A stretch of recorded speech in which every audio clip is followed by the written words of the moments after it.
சில காயங்களுக்கு மருந்து வேணும்னா, ஃபர்ஸ்ட் அந்த காயம் என்ன? எவ்வளோ ஆழமானது? அப்படின்னு ஃபர்ஸ்ட் நம்ம ஆராயணும். ட்வின் ஃப்ளேம்லனா சோல்மேட் ஜேர்னில நடுவுல உங்களுக்குள்ள என்ன நடக்குதுன்னு உங்களுக்கு தெரியல. உங்களோட காதலோட கடந்த காலம் நல்லா தான் இருந்தது. ஆனா, மௌனமான நிகழ்காலம். என்ன ஒளிஞ்சிட்ருக்கு எதிர்காலத்தில? என்ன மறைக்கப்படுது உங்ககிட்ட இருந்து? This is forensic analysis. Case study. First case என்னன்னு பார்த்துடலாம். Third party situation. For sure. Love triangle. இது பாஸ்ட்ல நடந்திருக்கலாம். இல்ல இன்னுமும் இந்த லவ் ட்ரையாங்கிள் இருக்கலாம். ஃபர்ஸ்ட் ஓவராலா என்ன அப்படின்னா, இந்த பெர்சன் உங்ககிட்ட வரதுக்கு முயற்சி பண்ணிட்டு இருக்காங்க. பட் தேர்ட் பார்ட்டி அவங்கள பிளாக் பண்றாங்க. இதுதான் நடக்குது. இதுதான் வந்து குற்றம். இந்த குற்றத்துக்கு பின்னணி பார்த்தீங்க அப்படின்னா, ட்ராமா ஸ்டார்ட். இந்த காமிக் எனர்ஜி பார்த்தீங்கன்னா, டார்க்ல ஒரு ஸ்க்ரீனுக்கு பின்னாடி 2 பேரும் வந்து ஒரு இல்லீகல் கான்டாக்ட் வச்சுருக்காங்க. It's like comic energy maybe workplace ஃப்ளிங்காக இருக்கலாம். இல்லைனா திரை மறைவுக்கு பின்னாடி இருக்க ஒரு ரிலேஷன்ஷிப். இது உங்களுக்கு தெரியாது நிச்சயமா. இல்லைனா உங்களுக்கு அரசல் புரசலாக தெரியும்.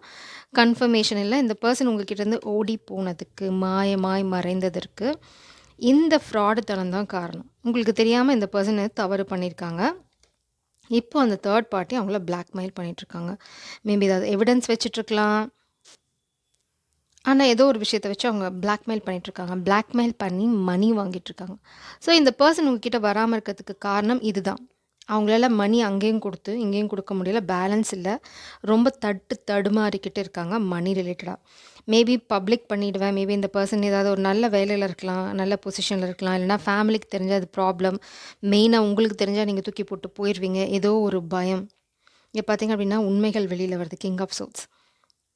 இது என்ன இப்போ ஓவராலாக சொன்னால் உண்மைகள் வெளியில் வருது. இந்த உண்மை எப்படி வெளியில் வருதுங்கிறத நம்ம இங்கே பார்ப்போம். ஃபஸ்ட்டு இது ஓகே. இதுக்கான சுவடுகள் எங்கே இருக்குது? நான் வந்து இந்த கிங் ஆஃப் சோர்ஸ் எனர்ஜியை லாஸ்ட்டில் கிளாரிஃபை பண்ணுறேன் என்னங்கிறத. That's the climax. உங்கள் காதல் வாழ்க்கை தோற்று போகாது. வெயிட் கரோ. இப்போ நம்ம என்ன பார்க்க போகிறோம் அப்படின்னா, வாவ், திஸ் இஸ் வேறு லெவல். இங்கே பாருங்கள், 4 ஆஃப் சோர்ஸ். இந்த பர்சன் கைகள் கால்கள் கட்டப்பட்டிருக்கு. பட் இந்த பர்சனால் உங்ககிட்ட வர முடியுமானா, எஸ். கொஞ்சம் தைரியம் இருந்தது அப்படின்னா கைகளும் கால்களும் சேர்த்து கட்டப்படலை. There is a loophole. இந்த பர்சனால் இந்த பர்சனோட பாருங்கள், வாயில் கத்தி இருக்கு. நான் அந்த கத்தியை பற்றி சொல்கிறேங்கிறதுக்கு காரணம், இந்த எனர்ஜியை நான் எக்ஸ்பிளைன் பண்ணிவிட்டு உங்களுக்கு இதை சொன்னேன்னா தான் உங்களுக்கு இட்ஸ் லைக் வாவ் அப்படிங்கிறது புரியும். ஏன்னா எனக்கு என்னால் பார்க்க முடியுது ஃப்யூச்சரை. இந்த பர்சன் வந்து கண்ட்ரோல் பண்ண ட்ரை பண்ணாங்க. 100%. மேபி ஃபேமிலி, தேர்ட் பார்ட்டியும் ஃபேமிலி ஒன்றா சேர்ந்துருக்காங்க. Something like that. ஆனால் இந்த பர்சன் வந்து கம்ப்ளீட்டாக வந்து இந்த சூழ்நிலையில் கட்டுப்பட்டுருக்காங்களா இல்லை. ஏன்னா அவங்களுக்கு ஒரு லூப் ஹோல் இருக்குது. மேபி காமிக்கு எகென்ஸ்டாக அவங்கக்கிட்ட கூட ஒரு எவிடன்ஸ் இருக்கலாம். இல்லை காமிக்கோட ஃபேமிலிக்கிட்ட இதே எவிடன்ஸை காட்டினா என்ன ஆகும் அப்படிங்கிறத அவங்க யோசிக்கலாம். Something like that. கோக்குமாக்கா யோசிக்கும் போது சில விஷயங்கள் வந்து அவங்களுக்கு புரிய வரும். ஏன்னா இது கண்டிப்பாக ஃபெமினின் எனர்ஜி தான். ஒரு மாஸ்குலின் லைஃப்பில் ஒரு பூகம்பம் நடக்கும், ஒரு எவிடன்ஸை வெளியில் விட்டா அப்படின்னா, அதே எவிடன்ஸை வெளியில் விட்டால் ஃபெமினின் அந்த பிளாக்மெயில் பண்ணுறவங்களுக்கு ஒரு ஃபேமிலி இருக்கும். அவங்களுக்கு மேபி மேரிடாக இருக்கலாம், அன்மேரிடாக இருக்கலாம். அவங்களுக்குன்னு ஒரு சொசைட்டியில் அவங்களோட தரம் தாழ்ந்து போகும். ஸோ பயப்படாமல் இந்த பர்சன் ஏதாவது ஸ்டெப் எடுக்கும்போது இந்த தடைகள் வந்து உடைக்கப்படும். இங்கே பார்த்தீங்கன்னா எதுக்காக அவங்க இதை பண்ணுறாங்க அப்படின்னா, எவிடன்ஸ் இருக்கா அப்படின்னு கேட்டதுக்கு எவிடன்ஸ் பார்க்குறோம். அதுதான் இந்த பர்சன் வந்து எவிடன்ஸை ஃபுல்லாக பார்த்துருக்காங்களா? இல்லை. ஸோ பிளாக்மெயில் தான் பண்ணுறாங்க. ஏன்னா இங்கே ஏஸ் ஆஃப் காயின்ஸ் உண்மை இல்லை. இந்த காமிக் எனர்ஜி ஏதோ ஒரு உண்மையை மறைக்கிறாங்க. அது இட்ஸ் லைக் நீ அப்படி சொன்ன நான் வந்து ஃப்ரெண்ட்ஸ் இல்லை லவ்வர்ஸ்ன்னு நினச்சேன். இது வந்து ஃப்ரெண்ட்ஸ் வித் பெனிஃபிட்ஸ் தான், காதல் கிடையாது. ஏன்னா இந்த பர்சன் வந்து எப்போவுமே இந்த காதல் அவங்களுக்குள்ளே இருக்கிற ரிலேஷன்ஷிப்பை அங்கீகரிக்கவே இல்லை. இது வந்து ஒரு சீக்ரெட் ரிலேஷன்ஷிப் தான். It's like a fling. இல்லைனா வந்து அந்த என்ன சொல்கிறது, டைம் பாஸ்க்கு யூஸ் பண்ணுறது, அந்த மாதிரி ஒரு relationship. It's not a relationship, proper relationship. So இந்த காமிக் வந்து என்ன மாதிரி பில்ட் பண்ணுறாங்க, என்ன மாதிரி ஒரு விஷயத்தை அவங்க மேலே ஃபோர்ஸ் பண்ண ட்ரை பண்ணாங்கன்னா, இதுதான் காதல். இந்த பர்சன் தெளிவாக தெரியும் அவங்க உங்களை தான் காதலிக்கிறாங்க. இது வந்து மேபி வந்து இந்த பர்சன் ரொம்ப வீக் ஃபெமினா, இல்லைனா லைக் எ உமனைசர், எங்கேயோ ஒரு இடத்துல மாட்டிக்கிட்டு இருக்காங்க. இந்த பர்சன் வந்து போராடவும் இல்லை. இட்ஸ் லைக் பிரபஞ்சம் என்ன சொல்கிறாங்கன்னா, இந்த காதல் உயர்ந்ததுன்னு நினச்சிருந்தாங்கன்னா இந்த பர்சன் போராடி இருப்பாங்க. ஒரு புது ஆப்பர்ச்சுனிட்டி பிரபஞ்சம் கொடுத்தாங்க, அதை எடுத்திருப்பாங்க கைகளில். போராடிருப்பாங்க, சண்டை போட்டிருப்பாங்க, அந்த எவிடன்ஸ் என்னென்னு வாங்கி அதை எப்படி உடைக்க முடியும்னு பார்த்துருப்பாங்க, ஆராய்ச்சி பண்ணியிருப்பாங்க. பயந்து நடுங்கி கோழை மாதிரி ஓடி இருக்க மாட்டாங்க. பிரபஞ்சம் அதை தான் சொல்கிறாங்க. இட்ஸ் லைக் உங்கள் காதல் பெருசு, உங்களை இழக்கவே முடியாது அப்படின்னா சில விஷயங்களை இந்த பர்சன் செஞ்சுருக்கணும், ஆனால் செய்யலை. அந்த அந்த உண்மையை தான் பிரபஞ்சம் வந்து இங்கே தோண்டி எடுக்கிறாங்க. காசு கொடுக்கறதுக்கு பதிலாக அந்த எவிடன்ஸ் எப்படி உடைக்கிறதுன்னு பார்த்துருந்தாங்க அப்படின்னா, இந்நேரம் அவங்க உங்களோட இருந்திருப்பாங்க. இந்த காதல இட்ஸ் லைக் மன்னிக்கக்கூடிய மனப்பான்மை உங்களுக்கு இருந்திருக்கலாம். இல்லைனா வந்து அது சூழ்நிலை பாஸ்ட்ல நடந்திருக்கலாம். Something like that. பட் இந்த பர்சன் அந்த ஆக்ஷன் எடுத்தாங்களா அப்படின்னா, இல்ல.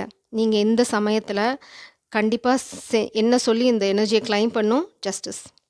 ஜஸ்டிஸ் இல்லைனா கிளாரிட்டி. உங்களுக்கு எது வேணும்? நியாயம் வேணும்னா நியாயம் கிளைம் பண்ணுங்க. இல்லைனா கிளாரிட்டினா கிளாரிட்டிய கிளைம் பண்ணுங்க. ஸோ இப்போ நம்ம வந்து எவிடன்ஸ் பார்த்துட்டோம். அடுத்தது இந்த பர்சன் வந்து என்ன பண்ண போறாங்க? இட்ஸ் லைக் ஆக்ஷன் என்ன இருக்க போறது? 10 of swords energy, knight of coins. So and இந்த டஃப் சைக்கிளை இந்த பர்சன் முடிக்க போகிறாங்க.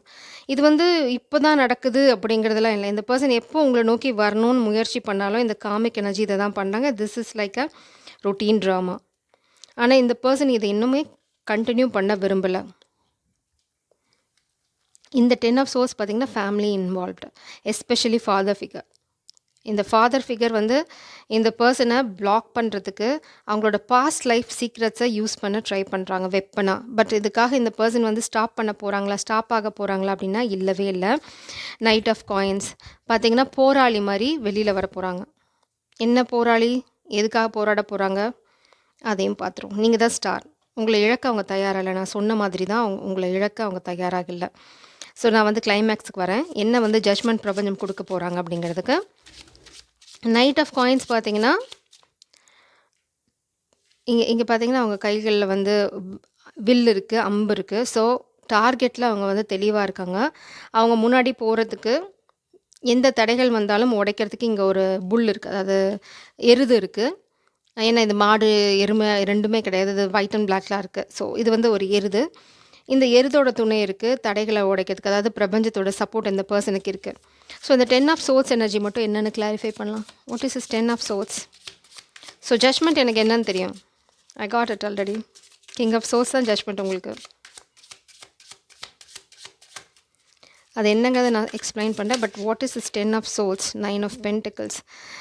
யாரோ காசு விஷயத்தில் இந்த பர்சன் வந்து ஏமாற்றிருக்காங்க, ரொம்ப பச்சை துரோகம் பண்ணியிருக்காங்க. இந்த பர்சன் ரீபில் பண்ணிகிட்ருக்காங்க. ஸோ இது திருடப்பட்ட காசாக கூட இருக்கலாம். பாருங்கள், குயின் ஆஃப் வான்ஸ். இந்த காமிக் எனர்ஜி இந்த பர்சன்கிட்ட மேபி இது ஒர்க் பிளேஸ் ஃபிலிங்காக இருக்கலாம். இந்த பர்சன் நம்பி ஏதாவது கொடுத்துருக்கலாம், திருடிருக்காங்க. இல்லைனா ஃபேமிலி, ஃபாதர் சன் ரிலேஷன்ஷிப்னால்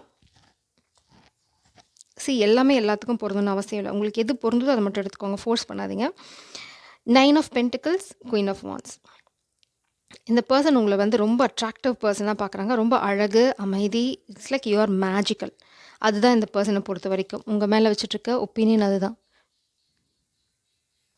ஸோ இந்த பர்சன் வந்து நீங்கள் தான் வேணும் அப்படிங்கிற முடிவோட திரும்ப அவங்களோட பணம் இல்லைனா பணம் சார்ந்த விஷயங்கள், ஸ்டெபிலிட்டி, அவங்களோட நம்பிக்கை எல்லாத்தையும் ரீபில் பண்ணிகிட்ருக்காங்க. ஏன்னா அவங்களுக்கு நீங்கள் தான் வேணும். இந்த டஃப் சுச்சுவேஷனை அவங்க முடிக்க விரும்புகிறாங்க. ஸ்லோவாக இருந்தாலும் சரி அவங்க வராங்க, தடைகளை வந்து உடைக்கணும்னு அவங்க நினைக்கிறாங்க. அதுதான் உண்மையான எண்ணம் பின்னாடி. இதுக்கப்புறம் வந்து என்ன மாற்றங்கள் உங்கள் வாழ்க்கையில் வரும், அதுக்கப்புறம் நம்ம ஜட்ஜ்மெண்ட்டுக்கு போகலாம். என்ன மாற்றங்கள் நீங்கள் வந்து இந்த பர்சன் உங்களை நோக்கி வந்துட்டாங்க, வரப்போகிறாங்க. ஜஸ்டிஸ் நீங்கள் கிளைம் பண்ண எனர்ஜி பிரபஞ்சம் உங்களுக்கு கொடுத்துட்டாங்க. Justice will be served. So நிறைய பேர் டைப் பண்ண எனர்ஜி பார்த்திங்க அப்படின்னா ஜஸ்டிஸ் தான், கிளாரிட்டியை விட. Queen of swords, king of swords. நீங்கள் கேட்குற விடை, நியாயம் எல்லாமே உங்களுக்கு கிடைக்கும். நீங்கள் வந்து தெளிவாக இருக்கீங்க. எனக்கு கிளாரிட்டி இல்லைன்னா நான் முன்னாடி போக போகிறதில்ல, உன்னை திரும்ப ஏற்றுக்க போகிறதும் இல்லை. எனக்கு வந்து பரிபூர்ணமாக உண்மை வேணும். நீங்கள் வந்து பாஸ்டில் இருந்தீங்களா, இப்போ இருந்தீங்களா, உங்களுக்கு வந்து தெளிவாக எல்லாம் தெரியாமல் நீங்கள் முன்னாடி போக போகிறது. நீங்கள் உங்கள் பவுண்ட்ரிஸை செட் பண்ணிட்டு ஸ்டாண்ட் பண்ணுறீங்க. உங்களுக்கு நம்பிக்கை இல்லை அப்படின்னா இந்த மாதிரி தான் தலை சீவப்பட்டு சொருகப்படும். அவ்வளோதான். நீங்கள் தெளிவாக இருக்கீங்க. நீங்கள் விலகி போயிட்டீங்க, இப்போ இந்த பர்சனோட காண்டாக்டில் இல்லை, something like that. Queen of சோர்ட்ஸ்னால் பவுண்ட்ரிஸ் கிளியராக இருக்குது. நீங்கள் தனியாக இருக்கீங்க. You are not with this person for sure. நீங்கள் அவங்களோட இல்லை.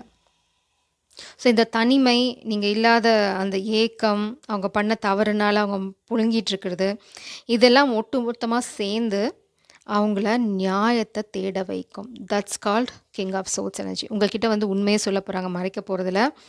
இது வந்து பார்த்திங்க அப்படின்னா this is a private detective, இல்லைனா ஜட்ஜ், அவங்களையும் ரெப்ரசன்ட் பண்ணும். ஸோ இந்த பர்சன் லீகலாக இந்த பர்சன் இந்த காமிக் மேலே ஆக்ஷன் எடுக்க போகிறாங்க, இல்லைனா அவங்க எகெயின்ஸ்டாக எவிடன்ஸ். நான் சொன்ன மாதிரி ஒரு மாஸ்குலினுக்கு இவ்வளோ தூரம் கான்சிக்வன்சஸ் இருந்ததுன்னா, அதை பிளாக்மெயில் பண்ணுற ஃபெமினினுக்கும் அதே அளவு கான்சிக்வன்சஸ் இருக்கும். ஸோ இந்த பர்சன் ஏதாவது ப்ரைவேட் டிடெக்டிவை ஹையர் பண்ணி அவங்கள எப்படி கார்னர் பண்ணுறதுன்னு பிளான் பண்ணலாம். ஏன்னா அவங்க மேலே ஏதாவது எவிடன்ஸ் எடுக்க முடியுமா? It's like counter action. அவங்க மேலே வந்து இந்த மாதிரி ஏதாவது ஒரு ஹோல்டு கொண்டு வர முடியுமான்னு பார்க்க போகிறாங்க. இல்லைனா லீகலாக இந்த ஃபெமின் எனர்ஜியை அவங்க பிளாக்மெயில் பண்ணுறனா ஏதாவது ஒரு விதமாக தான் பிளாக்மெயில் பண்ணணும் இல்லையா? ஸோ அந்த எவிடன்ஸை அவங்க லீகலாக ஹேண்டில் பண்ண போகிறாங்க. இட்ஸ் லைக் இவங்க என்ன பிளாக்மெயில் பண்ணுறாங்க, அந்த மாதிரி ஃபார்மில் போலீஸ் கம்ப்ளைண்ட் கொடுத்து அந்த மாதிரி விஷயங்களை எடுத்துகிட்டு போக போகிறாங்க. பட் நீங்கள் செட் பண்ண பவுண்ட்ரி தான் இந்த பர்சனை உங்ககிட்ட கொண்டு வரத்துக்கு இட்ஸ் லைக் கொண்டு வரத்துக்கான அந்த உங்ககிட்ட வரத்துக்கான அந்த போராட்டத்தை இந்த பர்சன் கையில் எடுக்கிறதுக்கு காரணம், நீங்கள் வந்து கிளாரிட்டி இல்லைன்னா ஒத்துக்க மாட்டீங்க. இந்த தேர்ட் பார்ட்டி இந்த மாதிரி ஃப்ளிங்கு கிளாரிட்டி கொண்டு வா, ஏன்னா அப்படியே போயிடு அப்படின்ட்டிங்க. இந்த பர்சன் இவ்வளோ நாளாக பயந்துட்டு இருந்திருக்காங்க. ஆனால் வந்து நீங்கள் உங்கள் பவரில் ஸ்டாண்ட் பண்ணுறீங்க. இது இட்ஸ் லைக் மேட்ச் பண்ணணும் உங்கள் பவரை. அவங்க கூடிய சீக்கிரம் உங்கள் பவரை மேட்ச் பண்ண போகிறாங்க. That's for sure. ஸோ இந்த மாதிரி ஏதாவது சூழ்நிலை கைதியாக இருந்தீங்க அப்படின்னா கொஞ்சம் கூட கவலைப்படாதீங்க. இந்த பர்சன் எல்லாத்தையும் விட்டுட்டு நீங்கள் தான் முக்கியம் அப்படின்னு முடிவெடுத்து வர போகிறாங்க. 10 ஆஃப் பென்டக்கிள்ஸ். அவங்களுக்கு தேவை உங்களோட சந்தோஷமான ஒரு வாழ்க்கை. இதில் அவங்க ரொம்ப சாலிடாக இருக்காங்க. பொறுமை உங்களுக்கு தேவை. பொறுமை. நீங்கள் ஆல்ரெடி பொறுமைசாலி தான். பூமாதேவி தான். அவங்க இல்லைன்னு சொல்லவே இல்லை. இன்னும் கொஞ்சம் பொறுமை உங்களுக்கு தேவை. நீங்கள் செய்கிறது சரிதான். அவங்க வந்து நீங்கள் செய்கிறது தப்புன்னு சொல்லவே இல்லை. Actually you are right. அவங்க ரொம்ப அப்ரிஷியேட் பண்ணுறாங்க. நாம் இந்த ட்ராமா ஸ்டார்டருக்கு என்ன ஆகும்னு பார்க்கலாமா? த ஹெர்மிட். இந்த பர்சன் இனிமேல் வந்து ஒளிஞ்சிட்ருக்க போகிறது கிடையாது. இந்த ட்ராமா ஸ்டார்டர், இந்த காமிக் எனர்ஜியை பற்றின உண்மைகள், ரகசியங்கள் வெளியில் வரும். இதெல்லாம் ரகசியமாக டார்க் லவ் பிளான் பண்ணுறது, மேபி குரூப் ஆஃப் பீப்புள் பண்ணுறது, அது எல்லாமே ரகசியம் வெளியில் வரும். நான் சொன்ன மாதிரி தான் யாரோ private detective, CID, investigator, judge, யாரோ ஒருத்தங்க அவங்க தலைமுடியை பிடிச்சி தரன்னு வெளியில் இழுத்துட்டு வர போகிறாங்க. கொத்தோட கூட்டம் உள்ளே போகிறது. ஸோ இதுதான் நடக்க போகிறது. இதுக்காக உங்களுக்கு தேவை கொஞ்சம் பொறுமை. இந்த பர்சன் அதுக்கான ஆக்ஷன் எடுக்க போகிறாங்க. மேபி இந்த பர்சனால் தான் இதெல்லாம் ஸ்டார்ட் ஆகணும். மேபி இந்த பர்சன் கொடுக்க போகிற கம்ப்ளைண்ட்டில் ஆரம்பித்து மொத்த கேங்கும் வெளியில் வர போகிறது. இல்லைனா இந்த பர்சன் வந்து வேற ஏதோ இந்த காமிக்கை பற்றி நோண்ட போக, இந்த காமிக்கை பற்றின ஒரு பெரிய பூகம்பம் தர அளவுக்கு ஒரு ரகசியம் இந்த பர்சனோட கைகளில் கிடைக்க போகுது. ஸோ இந்த பர்சன் ஆக்ஷன் எடுக்கிறது திண்ணம், உங்களை நோக்கி வரதும் திண்ணம். ஜெய் சாரம். God bless you.